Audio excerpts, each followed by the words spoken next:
అందరికీ నమస్కారాలు. నేను ఇంతకుముందు కూడా 2 సార్లు మీడియాకి వచ్చినా సార్. మీ అందరికీ తెలుసు సార్ నేను ఎవరో అని.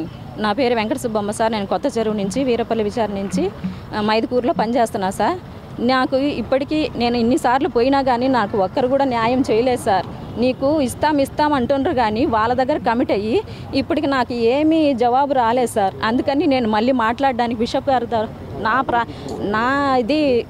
నా ఆవేదన ఆయనకి చెప్పుకోవడానికి పొద్దున్నుంచి 10 గంటల నుంచి రాత్రి 8 వరకు 7:30 వరకు కూర్చొని ఉండా సార్. ఇప్పటికి నాకు ఏ సమాధానం లేనప్పుడు డిఎస్పీ వాళ్ళ పోలీసు వాళ్ళని పిలిపించి మాట్లాడించి నన్ను నలుగురిలో అవమానం చేసిండ్రు సార్.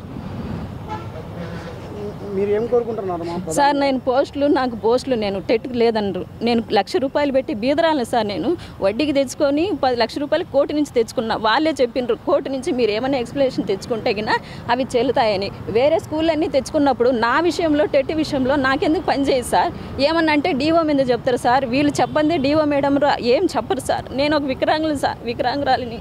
నాకు న్యాయం జరగలేదు సార్. ఈ న్యాయం జరగకపోతే నేను సార్ చెప్పను సార్. నేను చేసుకొని నేను 2010 నుంచి ఇక్కడ పనిచేస్తున్నా సార్ కొత్త చెరువులో. ఆ నుంచి 2020కి నన్ను ట్రాన్స్ఫర్ చేశాను సార్ మైదుకూరుకి.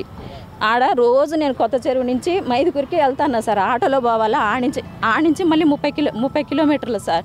రోజు ఇంత జర్నీ చేస్తాను. నేను ఇంత కష్టపడిపోతుంటే ఈ పొద్దు వేరే వాళ్ళ ఫాదర్లు వాళ్ళు వీళ్ళు అని చెప్పి వాళ్ళకిచ్చి వాళ్ళ దగ్గర కమిట్ అయ్యి ఆమె నేను అడగడానికి వచ్చినా కూడా ఎగరేసుకొని వచ్చాంది.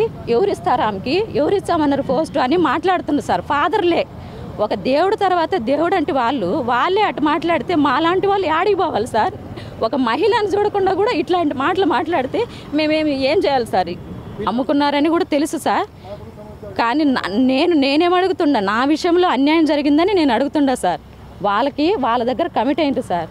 ఇది మాత్రం గ్యారెంటీ సార్. రేపు నన్ను ఇప్పుడు డిఎస్పీ సార్ దగ్గర మాట్లాడితే నువ్వు ఎగ్జామ్ రాయి అని అన్నారు సార్. రేపు నేను పాస్ అయినా కూడా 2 మార్కులు ఆమెకి ఎక్స్ట్రా వేసి పాస్ చేస్తారు సార్. బిషప్ గారు వస్తే బిషప్ గారు మాట్లాడిండ్రు సార్.